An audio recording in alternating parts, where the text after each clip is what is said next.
I guess I asked you to join the wearables group because I saw that you were. I don't know whether or not you know, but there's something called leaderboard, and I use leaderboard to find out who is prolific in a particular focus, such Mm. as IoT or wearables, that kind of thing. And you were right up there at the top. Are you aware of that? I wasn't aware of that, no. Yeah, you're like a wearables guru, superstar.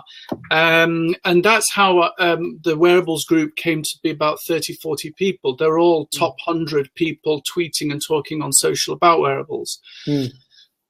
But then I started to follow you a little bit closer on Facebook because we became friends on there. And I saw that you are you a cage fighter, or are you going to a lot of these events? What's that all about?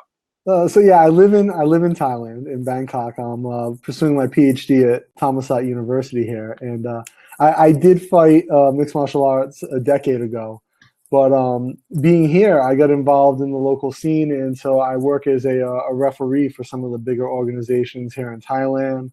I work as a referee for Malaysian Invasion mixed martial arts. Actually, I was just in Kuala Lumpur last weekend reffing some fights. So, and that's like a big ongoing tournament. So yeah, I'm involved in that. It's kind of like my side thing, I guess, just for fun. And those are some pretty serious fights, though. I mean, they're not like traditional boxing over here. I mean, they seem to be pretty serious events, yeah? And then in Thailand, they go under what they call the Asian rule set, which allows soccer kicks to the head of a downed opponent, knees to the head of a downed opponent.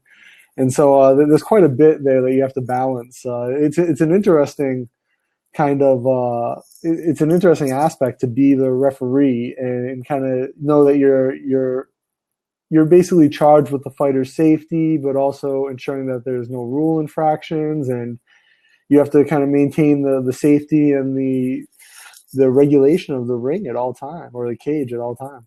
There doesn't. It seems to be the opposite of safety from where I'm looking, but I guess I understand what you mean. Okay, and then I saw some. I mean, every time I look at your Facebook feed, my mouth waters because not only do you take fabulous photos of what it is that you're eating out there in Thailand, but you seem to just have the best diet in the world. I mean, tell me a little bit about that. You seem to be an amazing foodie. So I guess I picked up the habit of taking pictures of my food here in Thailand, where it's incredibly popular. You can't go to a restaurant without seeing, everyone sitting there with their phone over their food. But yeah, lately I guess I've been on a bit of a somtum kick, which is a green papaya salad that is just outstanding. It's probably my absolute favorite food here in Thailand, and it's sour and sweet and citrusy all at once, and it's a great meal. And so like I'll get on kicks where I just kind of eat the same thing over and over. It doesn't bother me, but I noticed. Yeah, a lot of my friends think it's hilarious. When I was just in Malaysia, and all my friends were calling me the Somtum King because it's all they see on my Facebook all the time. Yeah, I agree with that. So I actually my preference is pad thai. I like a bit of pad thai, and Thai food over here in the UK is becoming so popular, taking over. I think from the Chinese kind of wandered into a lot of I don't know, is it like gelatin inside the food to bulk it out? And when you go to Thai food, it's nice and fresh, and it's really tasty as well. So I've kind of switched completely over to that. Yeah, I think that to me, Thai food is the best food, and it is very fresh. And like you said, like it's very fresh and very, even like a heavy dish in Thai cuisine is generally very light compared to say like a traditional American Chinese dish. But I love street food. I love Thai street food, and that to me is the best way to eat Thai food is to go to the vendors. And I have my street vendors around my apartment that I know, and I go to them, and I kind of stick out a little bit in Thailand, so they see me and they know exactly what I'm going to get. But Yeah, even like probably the heaviest thing I eat, they have a type of dumpling here. It's made from a rice flour with chive called gui chai. And it's pretty heavy, but it's probably lighter than any fried dumpling you would get in from Chinese food or westernized Chinese food, I should say. But yeah, the food is just outstanding. Yeah. You gotta acclimate to the spiciness though, because Thai people love spicy food. Yeah, I can see that. And it is it's a degree of spiciness that we're just not used. Well, I'm just not used to. So Yeah, I wasn't when I came here either. so I mean, I know that you said that you were doing your PhD. Mm. I mean, is it Bangkok that you're in, or is it somewhere else? Well, it's just outside Bangkok. Thammasat University is in kind of like a suburb, we would consider it, called Rangsit. So it's just outside there. And actually, my research facility for the university is even further out in an industrial area called Bangadi, which is kind of like to put it in Western perspective. If you ever saw the movie District 9, Yeah, I it's did. kind of what Bangadi looks My like. favorite movies. Yeah. It's pretty rundown industrial area. It's probably the most horrible place in the world. But yeah, my research facility is there. So I spend when I'm working on my research, doing stuff, I spend my time there. I spend some time at the Rangsit campus, and then I work with some startups in Bangkok as well. The primary one right now being Driver, which is a telematics company, and they're doing some amazing cutting edge stuff with big data and telematics. So you're a cage fighter, or you were a cage fighter. Now you're a Yep. referee, and you are a foodie, an amazing foodie. But you're also now finishing your PhD. Are you how far through your PhD are you, and what was the subject? No, that's a question you're not supposed to ask graduate students at all. I am I'm going on my third year, studying ICT, information communication technology, and my research focuses directly to the Internet of Things. A paper I just submitted focuses specifically on IPv6 addressing schemes for power constrained devices. So looking at how, obviously IPv6 opens up all this address space, and the Internet of Things is projected to be this huge, monstrous amount of devices, 20 billion, 50 billion plus. And so, but a lot of these devices are going to be battery powered or environmentally powered. And so we need to look at ways to optimize the power constraints or work within the constraints that the device give us, whether it be memory, processing power, actual battery power, or life. And so the addressing scheme I've been working on is a way to reduce the chance of duplication, so I can reduce the overhead from a device having to re-register an address, but at the same time, so decrease the probability of duplication, reduce the overhead and the time that it takes for a node to join a sensor network, and then kind of work all that into an algorithm. And there's a lot of math involved for the proof of concept of it. But that's the phase of my research I'm working on currently. And so I just submitted a conference paper, and hopefully I'll be building off to a journal paper on that topic. So, I mean, to me, it seems odd that you would travel to Bangkok to finish or to research the ending of your PhD or the subject matter of your PhD. Why did you choose Bangkok? Why not, some of the other hubs? I mean, Israel's got 300 different research and development facilities now, from what I've heard. Even London has got some stuff going on. San Francisco, obviously. Why would you choose Bangkok? So it came down, honestly, it came down to money. And so I'm from the U.S. I lived in Cleveland, Ohio before I came here. And I had finished my graduate degree at University of Wisconsin Stout. And I was looking at different PhD programs, and I applied to a number of programs in the U.S.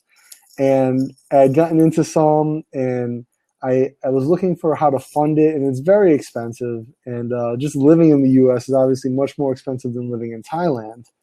And so I was looking at different scholarship opportunities overseas. And I was in communication with my graduate school director, my advisor from graduate school, and the dean of my undergraduate university, and kind of kicking around these ideas. I was just trying to think outside the box. And Thammasat University, or SIIT, which is the faculty of Thammasat where I study at, had a completely 100% scholarship, even covered my travel out here to Thailand. Wow. It was just a very competitive scholarship. And so I looked at the university, my graduate advisor and dean of my undergrad had kind of given their thumbs up, saying that the program was very good, the university was very good. And if I could get the scholarship, getting my PhD for free is obviously a big advantage. So I've got no student debt. I can continue to have no student debt when I graduate with my PhD. And I don't have to worry about grant money running out while I'm in the middle of a project. So it kind of seemed like a great opportunity to, one, push myself and put myself in a new environment where I had to adapt and I had to adjust myself culturally, intellectually, and force myself to learn something other than my subject at the same time. And obviously the financial incentives were quite clear.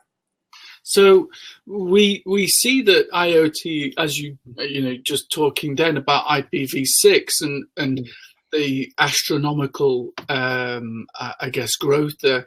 We see IoT is going to be something that is extremely difficult to control from a big data perspective. There's going to be a lot of different nodes. However, there's no reason, but there seems to be developments, as I said, in Israel and San Francisco. Do you see that Southeast Asia is actually a force to be reckoned with in IoT? Do you see that there is stuff over there that you've seen them doing, which, US, Europe, just completely unaware of? Or are we all at the same level? I think there's some places where Southeast Asia is kind of jumping ahead. I mean, obviously Israel is killing it right now with the money that the government's putting into research and the quality of universities and academics over there. I mean, they're killing it. The U.S., obviously, Europe, the European Union has its own, IoT form. So there's a lot of places. But here in Southeast Asia, there's different challenges because there's not a ton of developed economies in Southeast Asia. You have Singapore, and then probably the next two closest are Kuala Lumpur and Bangkok in the Southeast Asia region. Then you branch out, you get India and South Asia.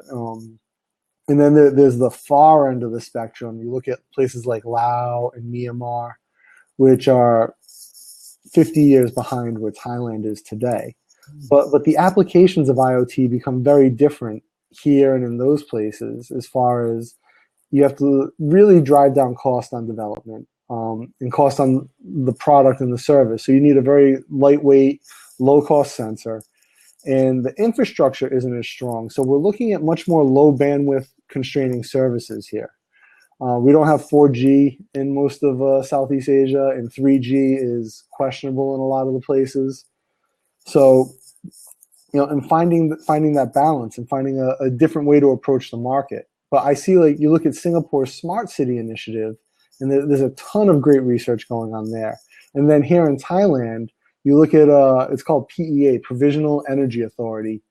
They're doing a ton of great work with smart grids and with alternative energy and different types of sensors in those environments. Thailand actually has the largest solar farm in Asia.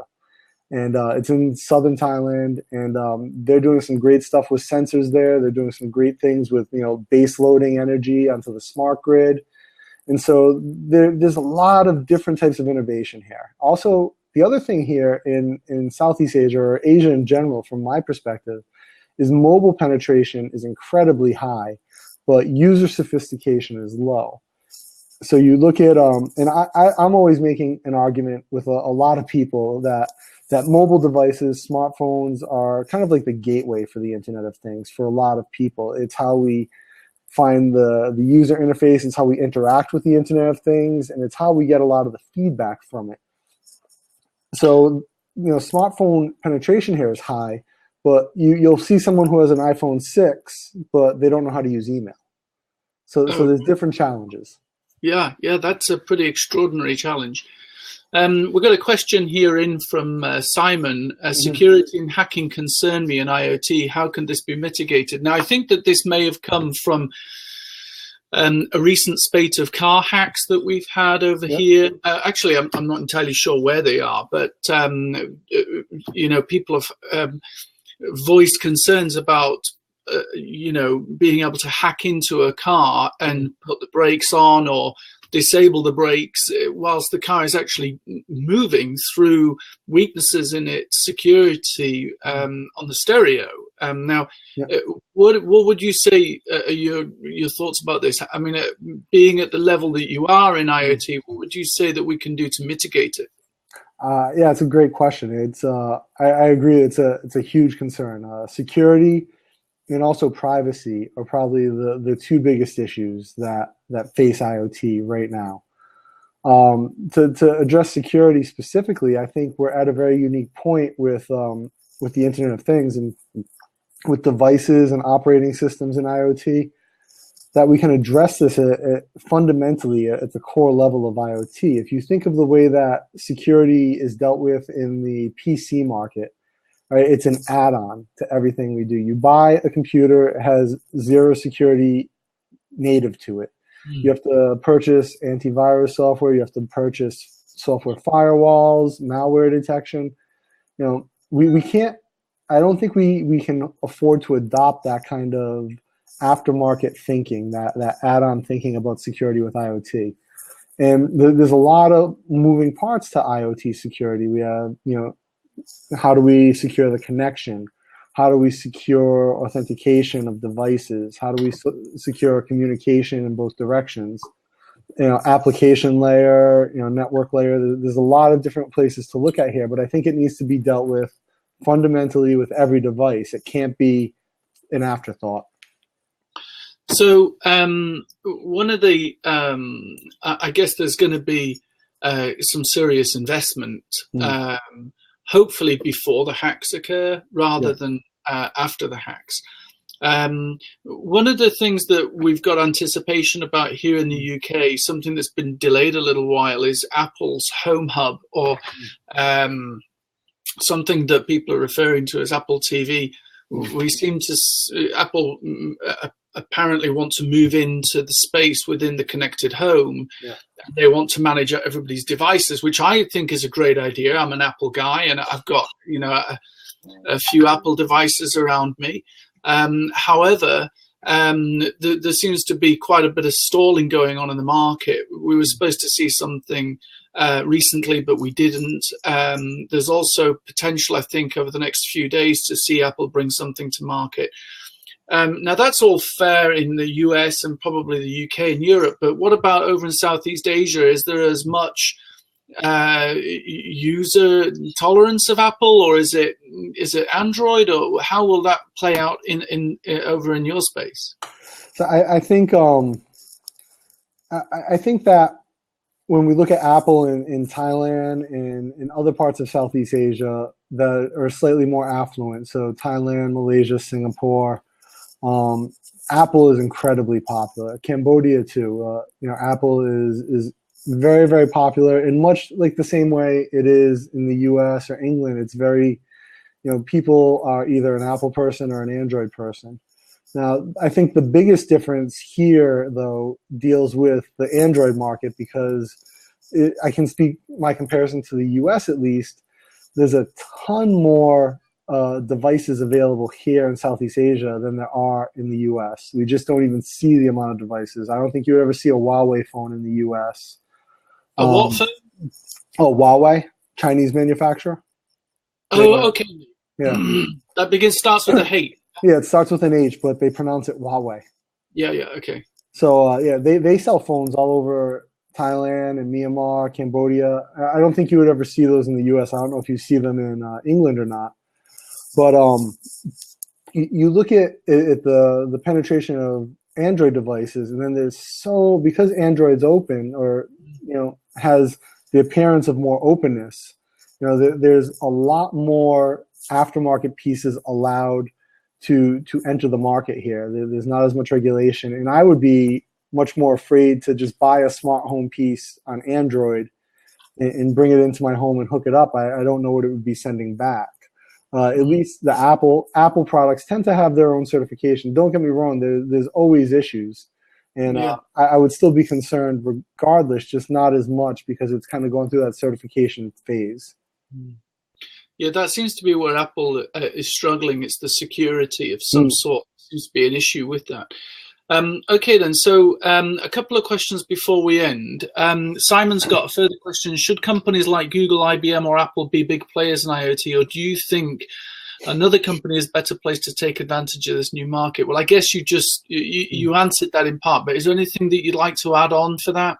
I think every company that wants to have a stake, who wants to be a stakeholder in IoT, should be trying to play the biggest part that they possibly can. I think that works out better for the end user in the long run, because we don't want one company to dominate. As much as I'm an Apple guy as well. I'm on my MacBook right now. I've got my iPhone next to me. My iPad is on the other side here.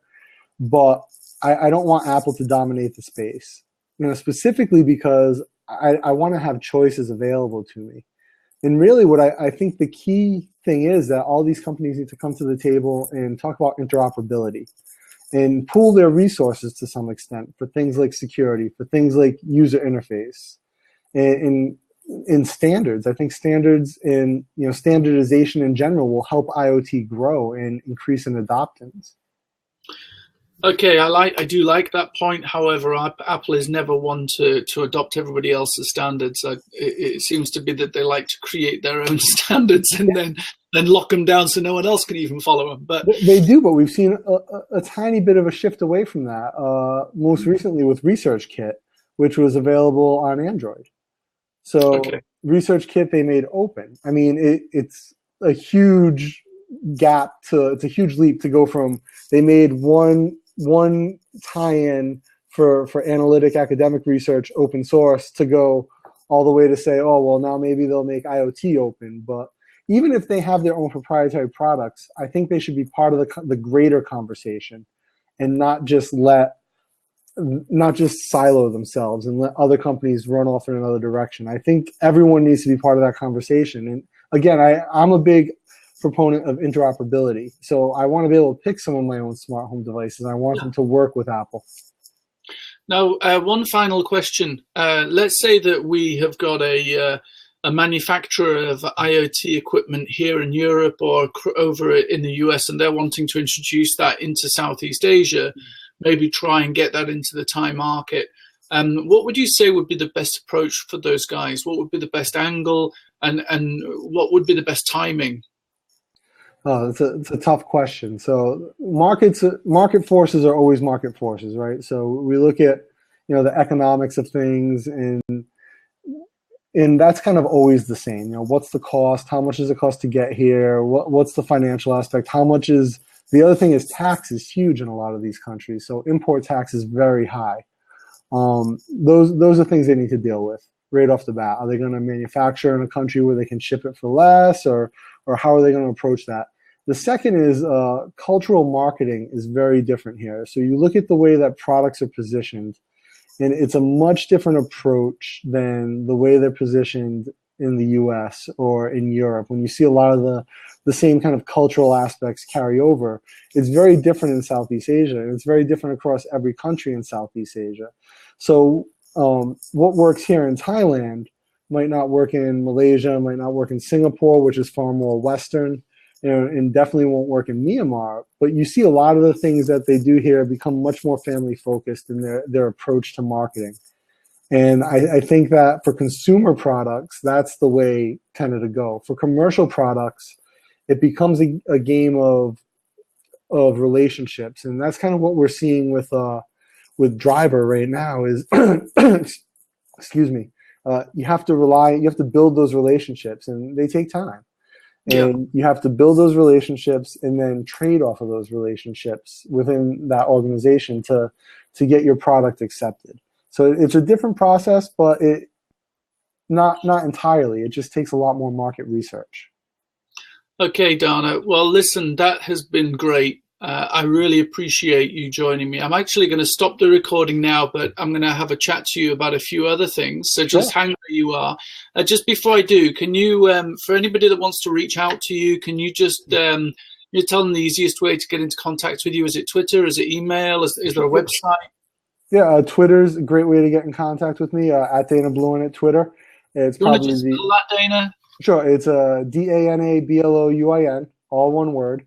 And that's probably the easiest way to to kind of enter dialogue with me. And then if you want to talk to me more, we can exchange emails from there and go further. That's cool. Okay, so just hang there.